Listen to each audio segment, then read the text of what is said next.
이 성경을 보면서 이 다윗의 삶은 참으로 기구하다고 생각했습니다. 물론 다윗은 우리가 알고 있는 것처럼 이스라엘의 왕이었습니다. 왕이라는 지위에서 오는 그런 영광과 사람들의 박수갈채, 그리고 부족함 없는 물질적 풍요, 이 모든 것을 다 경험하고 누릴 수 있었을 겁니다.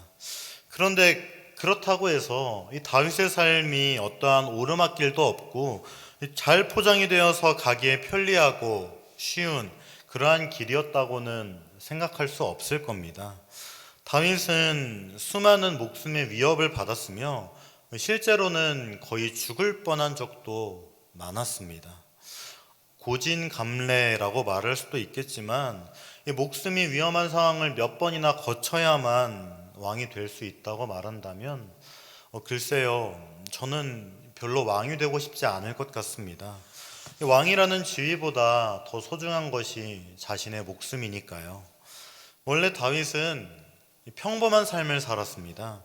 집에서는 막내로 살았으니 우리가 보편적으로 생각을 했을 때 이 막내라는 것은 부모님의 사랑을 많이 받고 자라니까 아마도 다윗은 부모님의 사랑을 많이 받았다고 그렇게 볼 수 있겠죠.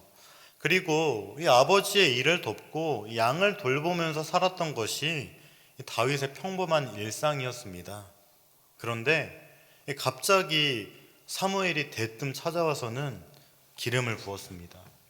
아마 예상컨대 다윗은 상당히 당황스러웠을지도 모르겠습니다. 아니면 기대감에 부풀었을 수도 있을 것 같아요. 어린 다윗이라도 이 선지자가 와서 이 기름을 붓는다는 것의 의미를 알았을 테니까요. 그렇다면 다윗은 언제쯤 자신이 왕이 될 것이라고 그렇게 부푼 꿈을 꾸며 살았을까요? 골리앗을 이겼을 때? 이제 내가 이스라엘을 구한 영웅이 되었으니 나는 이제 곧 왕이 되리라, 이러한 생각을 했을까요?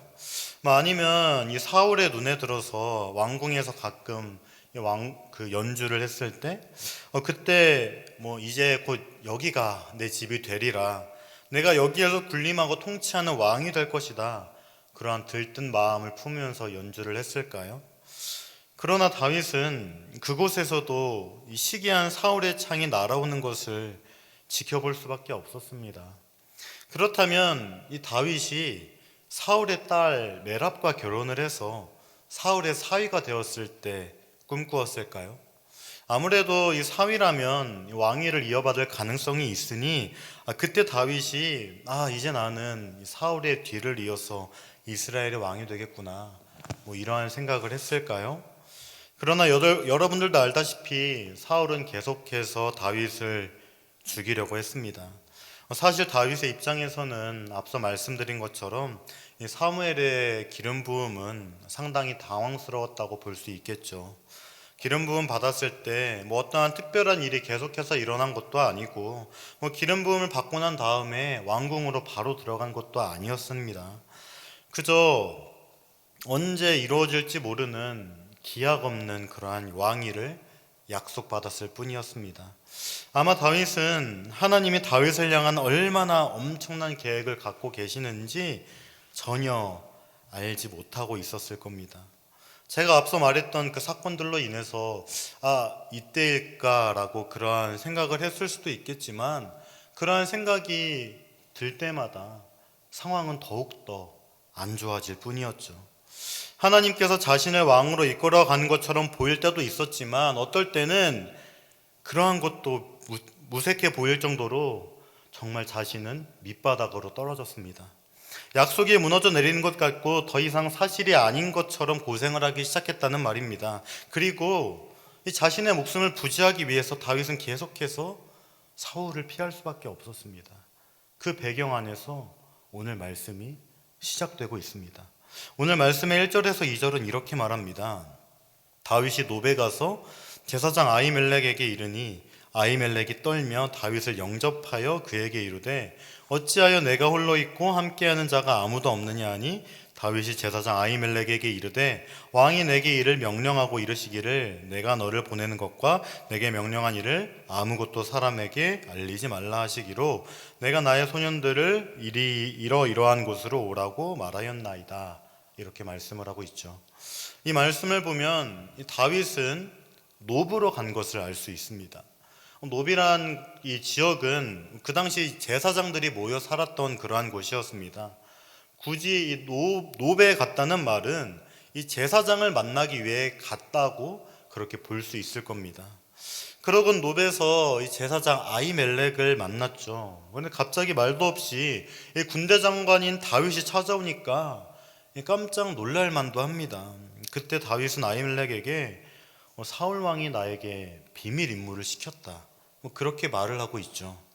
여러분들은 이 다윗의 말을 어떻게 생각하십니까? 이 말은 거짓말입니다. 다윗은 지금 이 사울을 피하려고 노브로 간 것이지 이 사울이 어떠한 비밀 임무를 맡겨서 노브로 간 것이 아니란 말입니다. 즉 다윗은 지금 거짓말을 하고 있는 그러한 상황이라는 것이죠. 이 보편적으로 이 거짓말이라는 것은 두려움에서 파생된 경우가 있습니다. 이 자식들이 부모님께 거짓말을 하는 이유? 바로 혼나는 것이 두렵기 때문일 것이고, 학교에서 학생이 선생님에게 거짓말을 하는 경우도 다 혼날까봐 이 두렵기 때문인 경우가 대다수인 겁니다. 저 또한 이 거짓말을 하게 되었을 때를 떠올려 보면 내가 솔직하게 말했을 때 닥치게 될 그 어떠한 미래가 두려워서 거짓말을 했을 때가 있었습니다. 아무래도 다윗도 마찬가지 아니었을까 싶습니다. 현재 상황이 너무나도 두렵고 무섭기에 어떻게 해서라도 아히멜렉에게 도움을 받고자 해서 지금 거짓말을 하고 있는 것이죠. 그리고 이 아히멜렉에게 도움을 구하고자 했던 것은 바로 실질적인 문제였습니다. 다윗이 급하게 도망친 탓인지 몰라도 가진 것이 없었죠. 그래서 다윗은 아히멜렉에게 먹을 것이 없냐고 그렇게 물어봤고, 이 아히멜렉은 이 진설병으로 제단에 올려놨던 떡이 있다고 그렇게 말했습니다. 그리고 그 당신의 소년들이 그 여자를 가까이 하지 않았다면 그 떡을 줄 수 있다고 그렇게 이야기했고, 다윗은 그 떡을 받았죠. 그러고는 다윗은 또 물어봅니다. 무기는 없냐고. 그런데 때마침 노베 다윗이 골리앗을 죽이고 그 골리앗이 갖고 있던 그 칼이 있는 겁니다. 다윗은 그 골리앗의 칼도 자신에게 달라고 했고 이제 또 다른 곳으로 가게 되었습니다. 그런데 이 다윗이 이 진설병과 무기를 얻어서 간 다음에 그 행로가 조금은 이상합니다. 10절에서 11절을 보면 그날에 다윗이 사울을 두려워하여 일어나 도망하여 가드왕 아기스에게로 가니 아기스의 신하들이 아기스에게 말하되 이는 그 땅의 왕 다윗이 아니니까 무리가 춤추며 이 사람의 일을 노래하여 이르되 사울이 죽인 자는 천천히요 다윗은 만만이로다 하지 아니하였나이까 한지라. 이렇게 말씀을 하고 있죠. 바로 이 블레셋 땅 가드로 간 것입니다. 그런데 여러분들은 이 가드라는 곳이 어떠한 곳인지 알고 계십니까? 이 사무엘상 17장 4절의 하반절을 보면 그의 이름은 골리앗이요 가드 사람이라 이렇게 말을 하고 있습니다. 다시 말해 이 가드라는 곳은 골리앗의 고향인 겁니다. 왜 하필이면 이 다윗은 이 골리앗의 고향인 가드로 그렇게 도망을 쳤을까요? 이 생각을 해보면 이 가드 사람은 다윗이란 이름을 들으면 치를 떨지 않았겠습니까? 골리앗은 가드에서 태어난 영웅이에요. 그 영웅을 죽인 사람이 바로 다윗이라는 말입니다. 가드 사람이 가장 경계하고 미워하며 두려워할 사람이 바로 다윗인데 다윗은 도대체 무슨 생각으로 가드로 갔는지 도무지 이해가 되지 않을 정도입니다. 그런데 저는 그 이유가 바로 본문에 나와 있다고 생각하는데 10절을 보면 다윗은 사울을 두려워했다고 그렇게 말씀은 묘사를 하고 있었죠. 가드로 갈 수밖에 없을 정도로 사울이 두려웠던 겁니다. 이스라엘의 어느 곳에 있든지 사울의 영역 안에 있기에 그 사울의 위협을 피할 수 없던 것이죠. 그래서 불가피하게 블레셋 땅 가드로 갈 수밖에 없었던 겁니다. 가드로 갈 수밖에 없을 정도로 사울이 두려웠던 것이죠. 그런데 거기에서 사람들이 웅성거리기 시작했습니다. 사울이 죽인 자는 천천히요, 다윗이 죽인 자는 만만이라. 이렇게 사람들이 노래를 불렀던 그 다윗이 저 사람이 아니냐. 사실 이 노래는 이 다윗의 위기를 가져다 준 그러한 노래였습니다. 사울이 언제부터 다윗을 시기했는지 기억하십니까? 사울은 다윗이 골리앗을 이길 때만 해도 와, 이스라엘에 저러한 인물이 있다니 정말 대단한 청년이구나, 이렇게 생각을 했습니다. 사울은 다윗이 집으로 돌아가는 것을 막았고 자기 곁에 두려고 했습니다. 군대 대장으로 삼을 정도로 다윗을 자기 곁에 두려고 했던 그러한 사람이었습니다. 그런데 여인들이 뛰놀면서 사울이 죽인 자는 천천히요, 다윗은 만만이로다, 이렇게 노래를 부르는 겁니다. 사울은 그 말에 굉장히 불쾌감을 느꼈으며 그때부터 다윗을 향한 시기와 질투가 걷잡을 수 없이 커지게 되었단 말입니다. 다윗에게는 이 노래가 정말 듣기 싫은 그러한 노래였을 겁니다. 이렇게 사람들은 골리앗을 죽이고 사울은 천천히요, 다윗은 만만이라는 그 주인공 그 다윗을 단번에 알아차렸습니다. 그리고 다윗은 자기에 대해 무슨 이야기가 오갔는지를 알았고 사울의 궁정 못지않게 이 가드 땅에서도 자기의 생명이 위태롭다는 것을 깨닫게 되었습니다. 그때 우리는 다윗이 미친 척을 했다고 그렇게 알고 있죠. 그런데 그 당시 겪었던 두려운 마음 그리고 불안함, 그것을 가장 잘 표현한 시편이 있는데 바로 시편 56편입니다. 시편 56편의 표제는 다윗의 믹담시, 다윗이 가드에서 블레셋인에게 잡힌 때라고 말하고 있는데, 다시 말해 지금 상황에서 다윗이 기록한 시편이 바로 시편 56편이라는 말이죠. 그 말씀을 전부 다 살펴볼 수는 없으니까 몇 군데만 읽어보려고 합니다. 시편 56편 4절 그리고 11절 말씀 다 같이 읽어보도록 하겠습니다. 시작. 내가 하나님을 의지하고 그 말씀을 찬송하리라. 내가 하나님을 의지하였은즉 두려워하지 아니하리니 혈육을 가진 사람이 내게 어찌하리이까.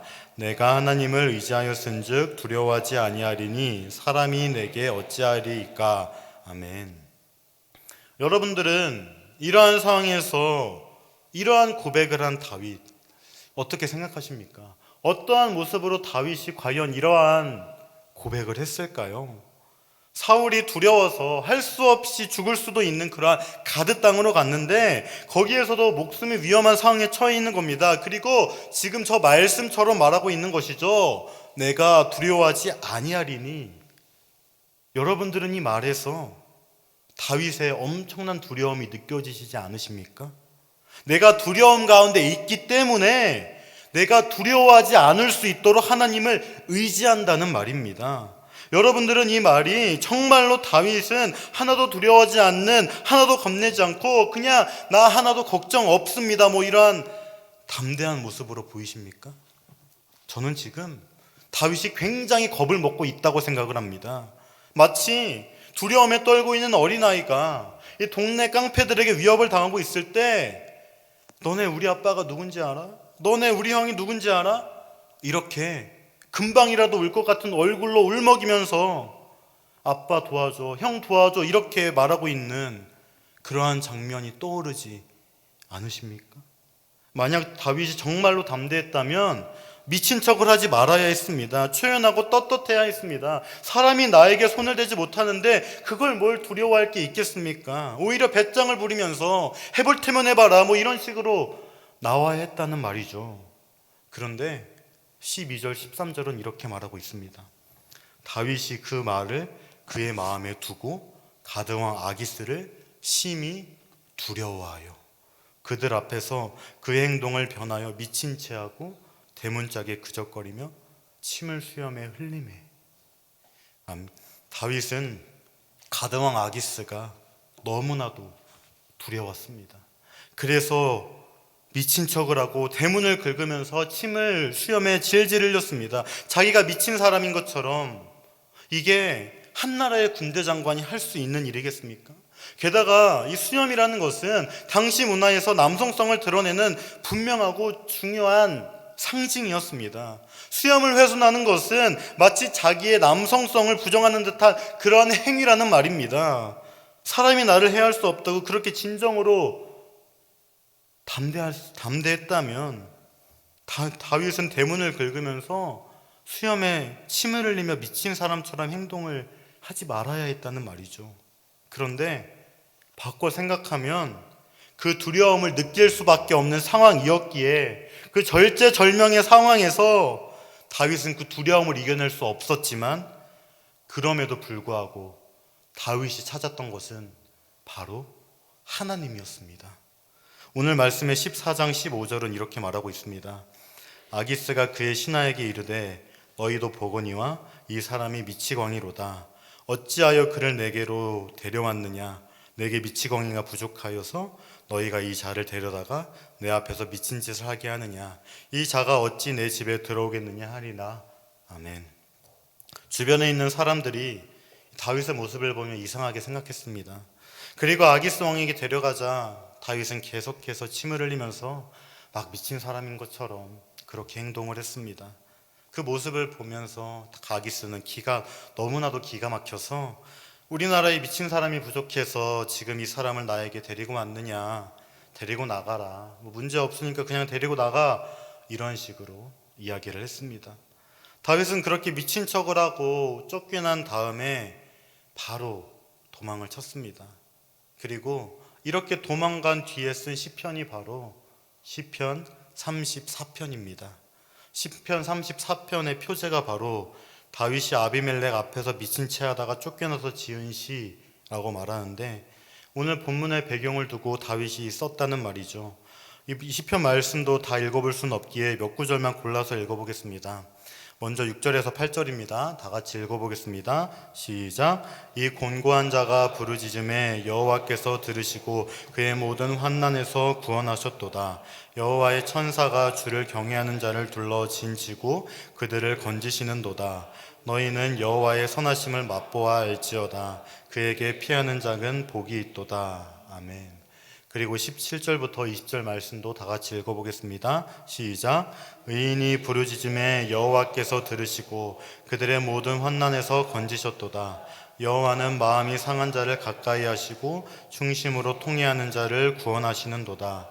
의인은 고난이 많으나 여호와께서 그의 모든 고난에서 건지시는도다.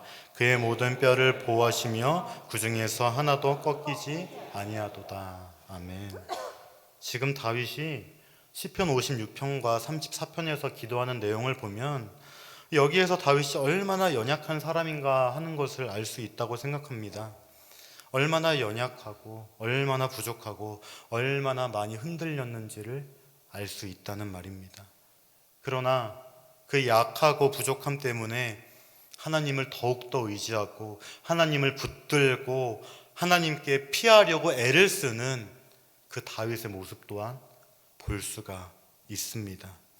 우리가 생각하는 그러한 영웅의 모습이 아니고 전혀 흔들림이나 요동이 없는 그러한 완벽한 사람의 모습이 아니라 이 환난 앞에서 어찌할 바를 몰라 두려워하고 그래서 하나님을 의지하고 하나님의 도우심을 구하다가 하나님께서 그를 건져주시면 그로 인해서 기뻐하고 감사하고 감격하는 그러한 다윗의 모습 우리들은 볼 수 있는 겁니다. 사랑하는 여러분, 저는 다윗이 이렇게 행동할 수 있었던 이유는 바로 그가 갖고 있던 하나님을 향한 열망 혹은 하나님을 향한 사랑 그리고 그 하나님을 향한 절대적인 믿음이었다고 생각합니다. 정말로 두렵고 떨리는 그러한 상황에서도 그는 하나님을 의지했고 미친 척을 통해서 위기를 벗어났을 그때에도 하나님께서 나를 건지셨다고 그렇게 고백하고 있다는 말입니다. 자신의 지혜로 위기를 벗어났다고 그렇게 생각할 수도 있지 않았을까요? 그러나 미친 척을 한다고 해서 무조건 가드왕이 풀어졌을 거라는 그러한 보장도 없는 겁니다. 다윗은 나를 살리시는 하나님의 특별한 섭리로 인해서 내가 건짐을 받았다고 그렇게 고백을 하는 겁니다. 그렇기에 다윗은 아기스에게서 도망친 후에 이렇게 고백하는 거 아니겠습니까? 너희는 여호와의 선하심을 맛보아 알지어다. 그에게 피하는 자는 복이 있도다. 아멘. 사랑하는 여러분, 우리가 믿는 하나님, 우리가 신뢰하는 하나님, 우리의 아버지가 되신 그 하나님은 바로 선하신 하나님입니다. 그 선하신 하나님께서 우리의 삶을 다스리시고 통치하고 계신 겁니다. 물론 알고 있습니다. 이 세상에서는 정말 말도 안 되는 일들이 너무나도 참으로 많이 일어납니다. 우리의 상상을 초월하고 우리의 예상을 벗어나는 그러한 상황들, 우리에게 얼마나 많이 다가오게 됩니까?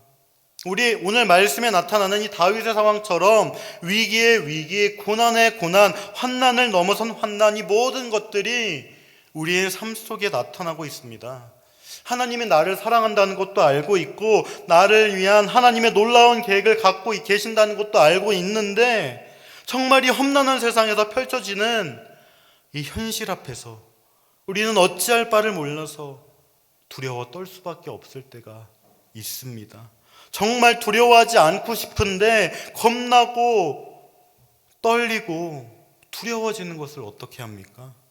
나를 위한 하나님의 놀라운 계획이 변경된 것 같고, 아니 더 심하게는 하나님의 계획이 없어진 것 같은 그 절망감 앞에서 우리가 어떻게 담대할 수 있겠으며 어떻게 용기를 낼 수 있겠습니까?